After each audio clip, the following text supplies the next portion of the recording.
The drive from Nashville International to Franklin is a slow bleed of memory. The interstate, a wide, impersonal artery, eventually gives way to the familiar capillaries of state highways and country roads that web the heart of Tennessee. For most people, it's a journey into the warm embrace of nostalgia. For me, it had become a calculated descent into a past I could never quite escape. A world of picket fences, church potlucks, and crushing, unspoken obligations. My rental was a standard accessible van, a clumsy, oversized vehicle that handled like a barge. It was a stark contrast to my own car in San Francisco, a sleek, modified Tesla, where every control was an extension of my will. Here I felt cumbersome, an interloper in a world not built for me, a feeling that always intensified the closer I got to my parents' front door. Their house stood on a quiet, tree-lined street, a modest two-story colonial that I had effectively been paying for twice over. I'd covered the final balloon payment on the mortgage 5 years ago as a surprise anniversary gift, and since then, I had funded a litany of repairs: a new roof, a temperamental HVAC system, a complete plumbing overhaul after a burst pipe flooded the downstairs. They accepted these contributions as their due, the natural tithe from a successful child to her deserving parents. I killed the engine, and the silence that followed was thick with the scent of cut grass and impending confrontation. I could feel the familiar tension coiling in my gut. These biannual pilgrimages were framed as holidays, but they were closer to diplomatic missions, fraught with delicate negotiations and the constant threat of a Cold War turning hot.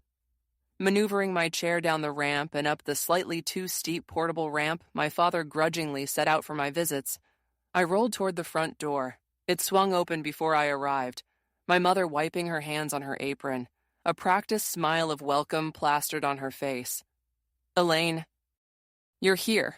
We were getting worried." "The flight was delayed, Mom. I texted," I said, my voice carefully neutral. "Oh, you know your father. He worries." She bustled aside to let me in.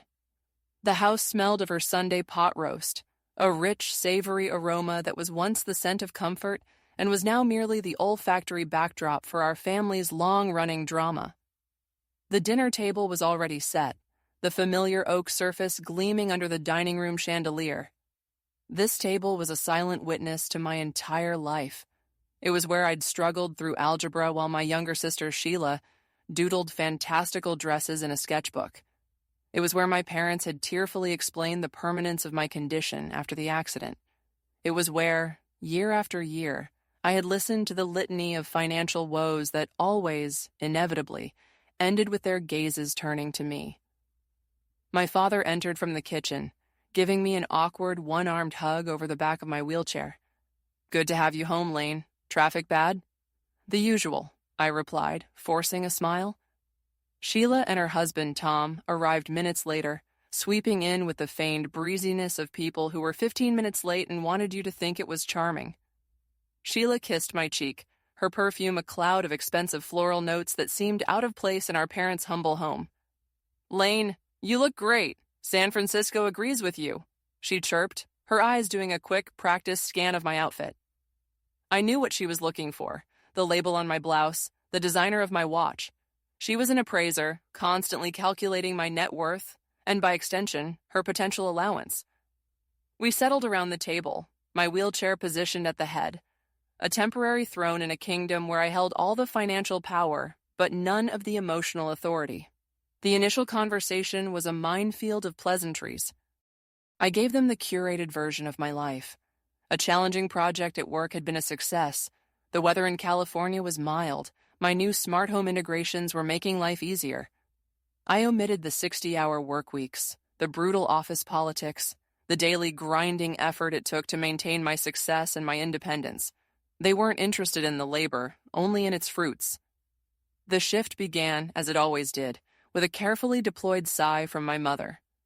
"It's just so wonderful to have everyone here," she said, her gaze lingering on Sheila. "I just wish things were easier for some of us." The opening gambit. Tom, who sold real estate, picked up the thread. "The market's just brutal right now. Interest rates are through the roof. It's tough out there for the working man." I focused on cutting my pot roast, the metal of the knife cool and steady in my hand. I refused to take the bait. My father, however, plunged right in. Sheila was telling us things are a little tight for you and Tom, that boutique of hers. It's a tough business. I could feel their collective gaze on me.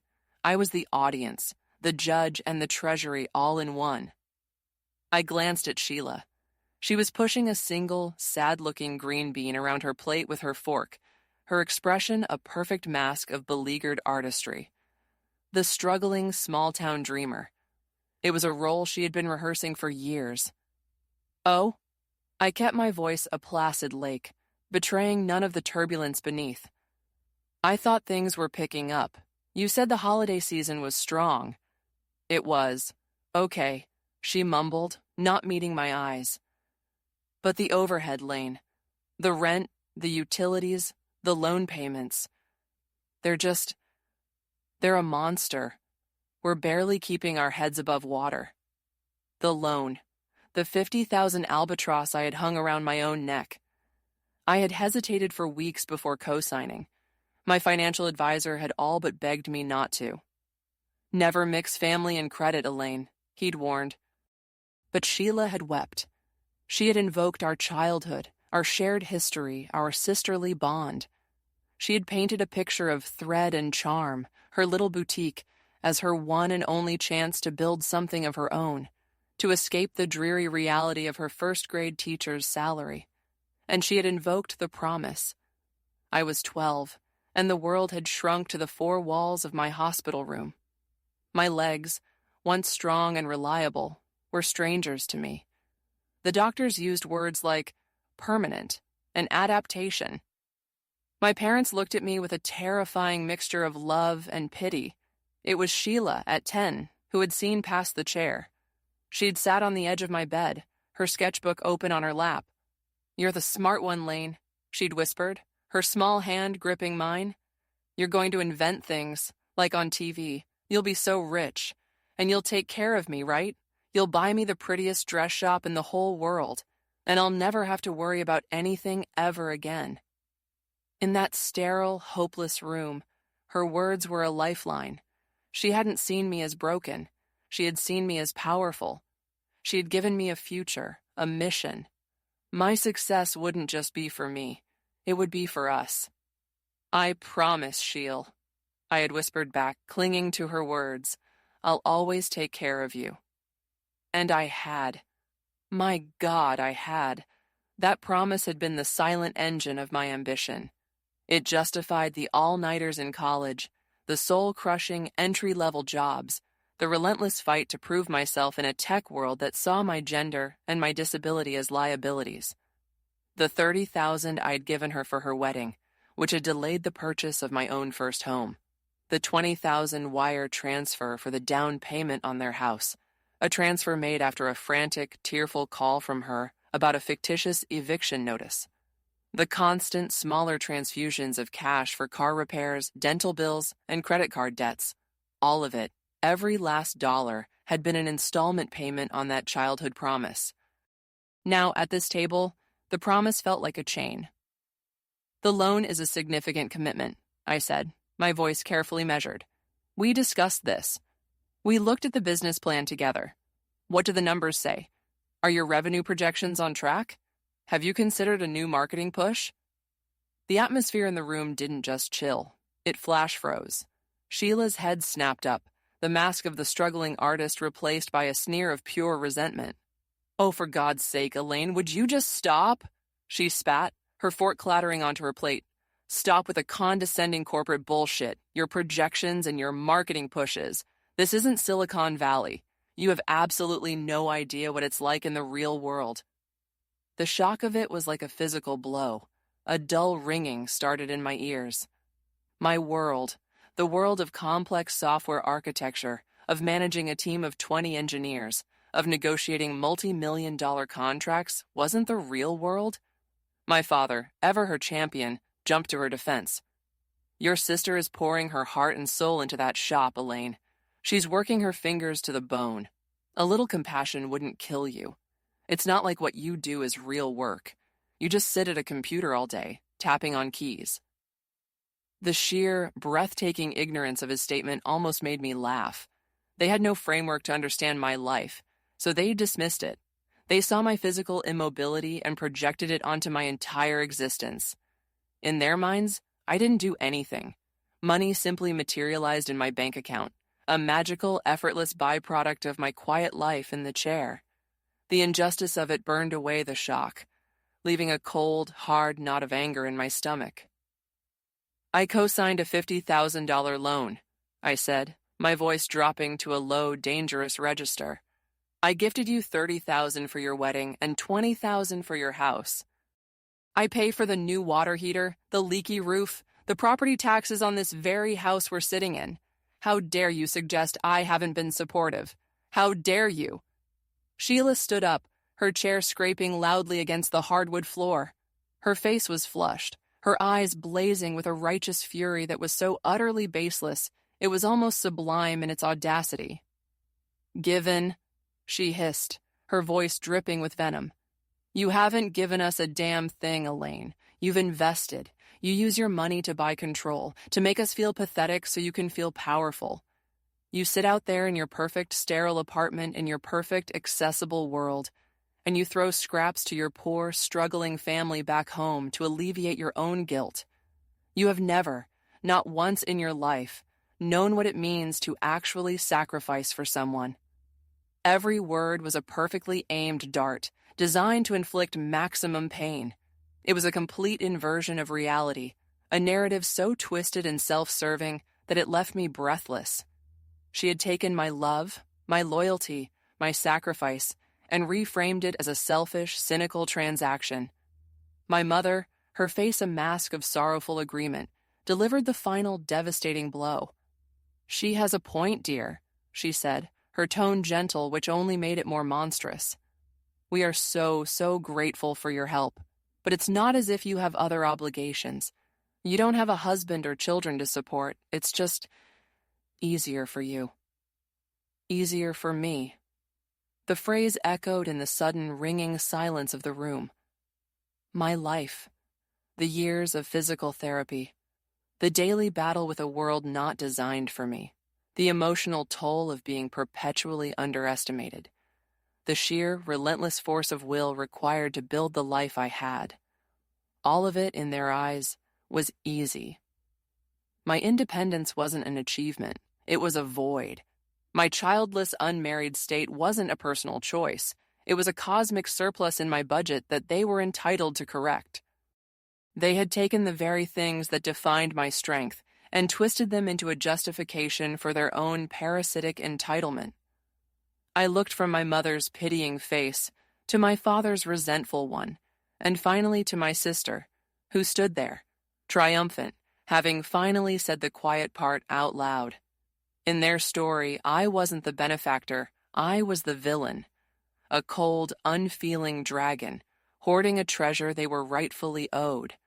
Something inside me, a cord of connection that had been fraying for years, finally snapped. The rage I felt was so pure, so clarifying, it was like a baptism of ice. Without a word, I placed my napkin on the table next to my untouched plate of food. I reversed my chair from the table, the quiet whir of its electric motor sounding like a roar in the suffocating silence. Their faces were a blur of shock and indignation. They had expected me to argue, to cry, to capitulate. They had not expected me to simply leave. "Thank you for dinner," I said, my voice a flat, dead thing. "I believe I'm finished." I navigated the familiar path to the front door, my hands steady on the joystick. I didn't look back. The weight of their judgment, their greed, their profound, willful misunderstanding of who I was, felt like a physical pressure at my back, trying to pin me in place. But I didn't stop. I rolled up the ramp into my van, closed the door, and left my family and the girl I used to be behind in that silent, gaping house. The flight back to San Francisco was an exercise in suspended animation. I stared out at the surreal topography of the clouds, my mind a cold, silent vault. The emotional tempest of the dinner had passed, leaving behind a landscape of crystalline clarity. The grief was real, a deep, aching chasm where my family used to be.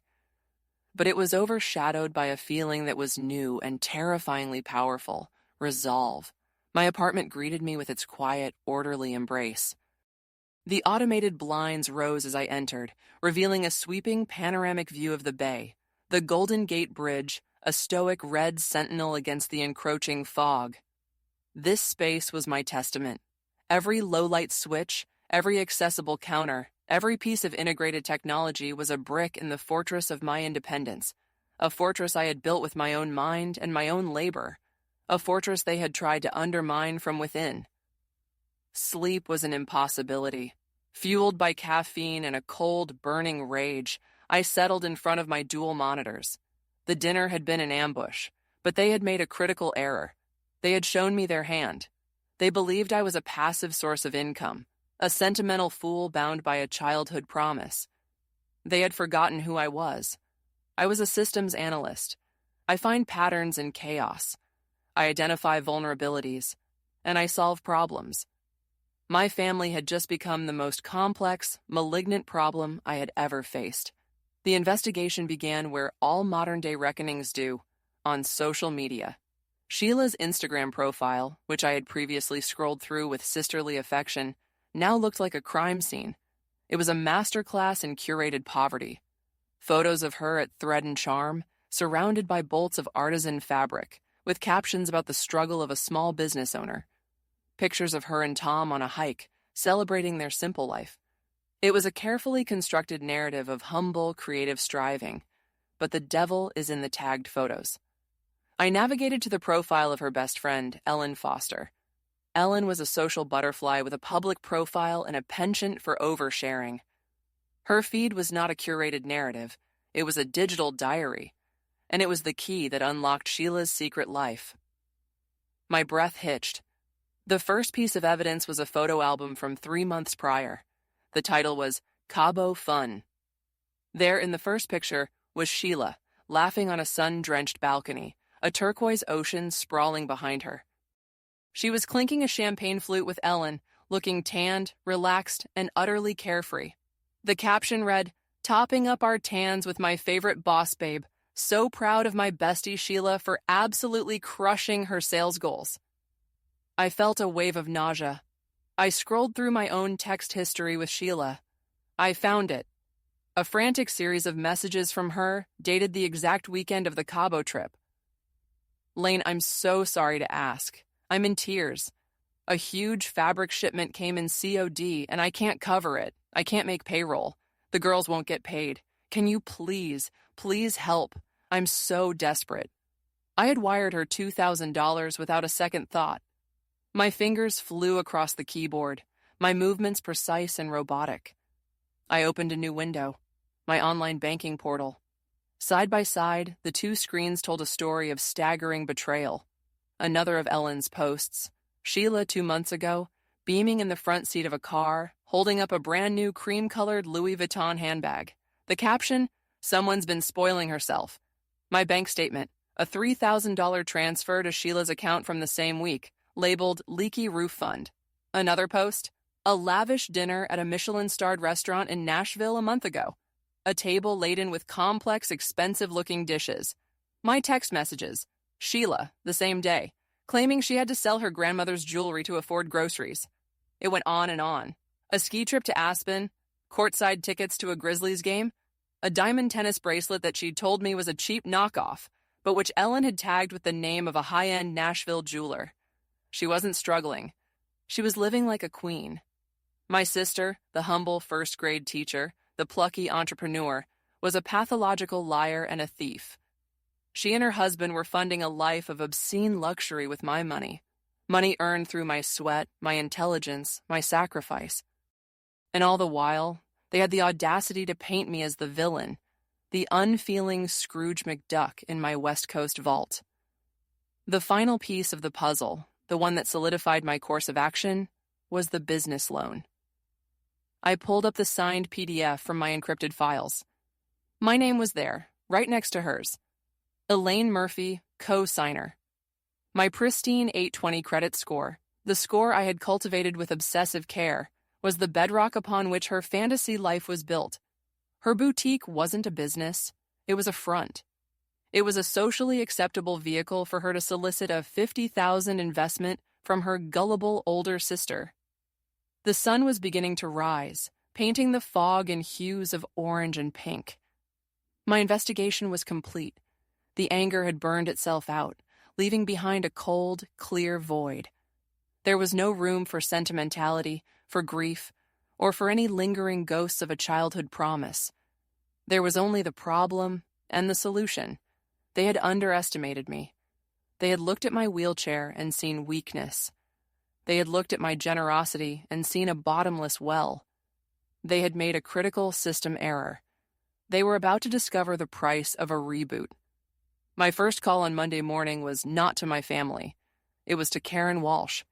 I'd found her through a search for the top financial litigation attorneys in San Francisco. Her bio was formidable, her list of successful cases intimidating. Her voice on the phone was calm, measured, and radiated a competence that I found immensely soothing. "Ms. Walsh," I began, my own voice steady, betraying none of the turmoil of the past 36 hours. "My name is Elaine Murphy. I believe I am the victim of a significant and long-term case of familial financial fraud, and I need to know my options for immediate and total extrication." I spent the next hour laying it all out, a dispassionate narrator of my own life's greatest betrayal. I detailed the gifts, the loan, the dinner, and the damning evidence from social media. I emailed her a password-protected file containing the screenshots, the bank statements, the loan agreement, and a spreadsheet I had built overnight, cross-referencing every plea for money with every documented luxury purchase. When I finished, there was a long pause on the other end of the line. "Ms. Murphy," Karen said finally, her professional calm tinged with something that sounded like cold fury on my behalf.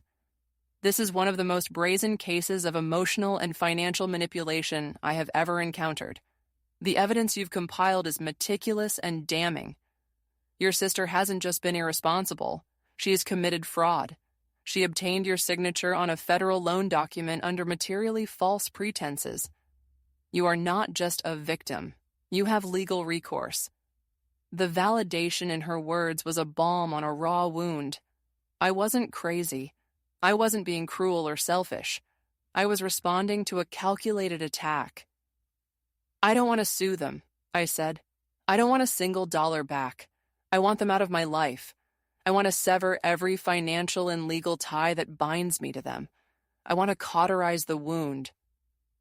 "I understand," Karen said. "Severance is the goal. We can achieve that. It will require a series of precise, strategic actions. They will be, to put it mildly, impactful. There will be significant financial and social consequences for your sister and her husband. I need to know that you are prepared for the fallout." I thought of my mother's words. "It's easy for you." I thought of Sheila's sneering face as she called my life's work a sham. "Ms. Walsh," I replied, my voice as cold and hard as the steel frame of my chair. "I am prepared to burn it all to the ground." Our strategy had 3 phases. Phase 1, the vehicle. Phase 2, the business. Phase 3, the silence. Phase 1 was tactical and designed for immediate public impact. Sheila's new SUV, a gleaming black Cadillac Escalade, had been her pride and joy. She'd claimed they'd gotten an unbelievable deal on it, but that the monthly payments were a killer. I knew because I'd checked the documents she'd asked me to look over that my name was on that loan too. I had co-signed to get her a prime interest rate, another simple favor that had woven me deeper into her web. Following Karen's exact script, I contacted the auto finance company. I was polite, firm, and unshakable. "I am calling as the primary co-signer on loan number 74 Bravo Zulu," I began. "I have definitive proof that my signature was obtained through financial fraud by the secondary signer, Sheila Myers. I am hereby formally withdrawing my financial guarantee of this loan. I will not be making any further payments, nor will I be responsible for any defaults. I suggest you take action to secure your asset immediately." The agent on the other end was initially confused, but as I calmly laid out the situation, his tone shifted. He asked me to send my documentation. I did. An hour later, he called back. Ma'am, we've reviewed the file. A repossession order has been issued. I hung up the phone and imagined a tow truck driver being dispatched in Franklin, Tennessee. I felt a grim, satisfying click, like a chess piece locking into place. 4 days later, a text message arrived from my cousin, Gary. Gary was the Switzerland of our family, a neutral party who observed all the drama with a quiet, bemused detachment. Elaine, what the hell is going on? Did you know a tow truck just hauled Sheila's Escalade out of the Franklin Elementary teacher's parking lot in the middle of the school day? People are talking. I pictured it vividly. The scandalized whispers of the other teachers. The crying children pointing at the big truck taking away Mrs. Meyer's shiny car. The volcanic humiliation on Sheila's face. Phase 1 was a resounding success. Her public image, the carefully crafted facade of success and style, had just sustained a direct and very visible hit. Phase 2 was the strategic strike. It targeted the heart of her fraudulent empire, the $50,000 loan for thread and charm. Karen drafted the letter. It was not a plea, not a threat, but a declaration of facts. It was addressed to the vice president of the Small Business Loan Department at the bank, with Sheila and Tom formally copied. The letter was a masterpiece of legal devastation. It began, "This letter serves as formal notification of financial fraud perpetrated by Sheila Myers and Thomas Myers in the procurement of loan SBA 91 Alpha Tango." It went on to meticulously lay out the evidence of their duplicity, complete with attached exhibits. Exhibit A, screenshots of the Cabo vacation. Exhibit B, documentation of the luxury goods. Exhibit C, my own bank statements showing the cash transfers I had sent her based on her fraudulent claims of poverty. It stated in no uncertain terms that my co-signature was therefore null and void, as it had been obtained under false pretenses. It concluded by informing the bank that I would not be held liable for 1 cent of the loan and that I would countersue for damages to my credit and reputation if they attempted to pursue me for the debt. I sent the package via FedEx, with signature required. The tracking notification showed it was delivered at 10:17 a.m. on a Tuesday. The silence that followed was more profound than any screaming match could ever be. I had not attacked Sheila directly. I had simply removed the foundations of her fantasy, and now her entire world was beginning to collapse under its own weight. The onslaught began 72 hours later. It was as if a dam had broken. My phone, which had been silent for over a week, became a conduit for their collective panic and rage. First came my father, his voice thick with a fury he could barely articulate in a series of clipped, sputtering voicemails. "Elaine, you call me back right now. Do you have any idea what you've done? The bank is calling your sister, threatening to call the loan. This is your fault." Then my mother, her messages a masterwork of tearful manipulation. "Elaine, honey, please. I don't know what's going on, but your sister is a wreck. She made a few mistakes. Maybe she was embarrassed to tell you how well the shop was doing. But this? To ruin her like this? After all we've done for you? Your own family?" And finally, Sheila. Her texts were a novel of escalating hysteria. First, rage. "You psycho. You are a vindictive, jealous monster. I hope you're happy. You've destroyed my life." When I didn't respond, it shifted to bargaining. "Lane, okay, I'm sorry. I should have told you about the trip. It was a gift from Ellen's parents. I was going to pay you back for everything, I swear. Just call the bank. Tell them it was a misunderstanding. We can fix this." Then pleading, "Please, Lane, I'm begging you.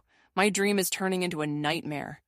Tom is furious. The bank is going to ruin me. Don't do this to your little sister. Remember what you promised."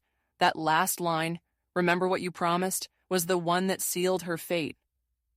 She was trying to use the key to my cage to lock me back inside it. I let their messages accumulate for 1 full day, a digital monument to their dysfunction. I read every word, listened to every sob and every curse, and I felt nothing. The emotional levers they had pulled for 30 years had been disconnected from their mechanisms. They were yanking on dead controls. Then I initiated phase 3, the silence. I composed a single, final message. I typed it into a group chat with Sheila, my mother, and my father. My fingers were steady. You have all made your feelings clear. Now I will make mine. The financial and legal arrangements I have made are permanent. They are not a negotiation tactic. They are a consequence. You taught me a valuable lesson at dinner, that my love and support were seen not as a gift, but as an obligation. Obligation runs both ways. My obligation to you is over. My obligation to myself is just beginning. Do not contact me again. I hit send. And then, with a strange sense of reverence, I opened my contacts. I found my mother's name. I tapped block this caller. A confirmation prompt appeared. I confirmed. I did the same for my father, and then for Sheila. The finality of it was a quiet, clean, surgical cut.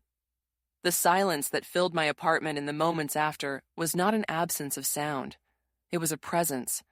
It was the sound of sovereignty, the sound of a war finally being over. In the months that followed, the shockwaves of my decision reached me in infrequent, filtered reports from Gary. Thread and Charm, deprived of its fraudulent funding and crushed by the now-due loan, had liquidated its inventory and closed its doors. Sheila and Tom, facing a mountain of debt and the scorn of a small town that now knew their business, sold their house at a loss and moved 2 counties away. Their marriage, Gary reported, was not expected to survive. My parents had been forced to take out a reverse mortgage on their home to cover their expenses. They had aged a decade and a year.